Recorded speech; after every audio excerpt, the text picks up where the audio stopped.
Shabbat Shalom, Temple Sinai. I hope you've had a wonderful week of Passover. As Pesach comes to an end, we return to the Torah readings, and this week our Torah portion is Acharei Mot, which begins with the end of the 30-day mourning period for the two sons of Aaron.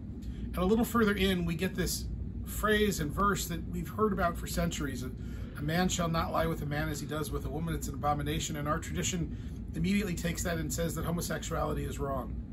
Thankfully, there are those who have changed that through the centuries, and our congregation, as you well know, is inclusive and says, no, no, no, we actually accept and believe and welcome people who are homosexuals, that we don't buy the literal verse as it's written in Torah.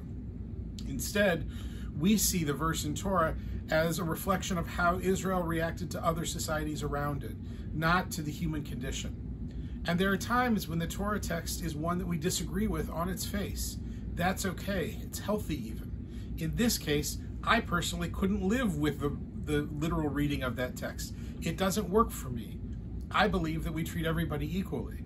And so I look at that text and I read it every year to remind myself that the text changes, that the tradition changes, and that the holiness that we all carry stays with us. And that's the essence of Torah, the holiness that each of us carries within us.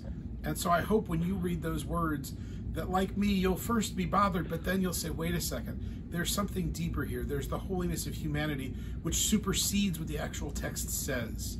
And we can move beyond the limitations of the text and instead embrace on a broader, more full and complete level. That's what I choose to do. I hope you'll join me with that. We have lots going on. Friday morning, we have the end of Pesach. We'll be joining together with Rodef Shalom, and services will take place there at 10 a.m. Friday evening, Shabbat services will be at 7 o'clock here in the sanctuary. Saturday morning, Torah study at 8:30. The Minyan service will be at 9:15. Sunday next door has its final day, and it will conclude with a picnic at 11:30 that's sponsored by Watts. We hope you can join us for that. On Monday, we have teen school, and throughout the coming week, we have all of the usual activities. Parshat Shavua on Wednesday, next door in the afternoon, meditation with Rhonda in the evening, all of the usual activities.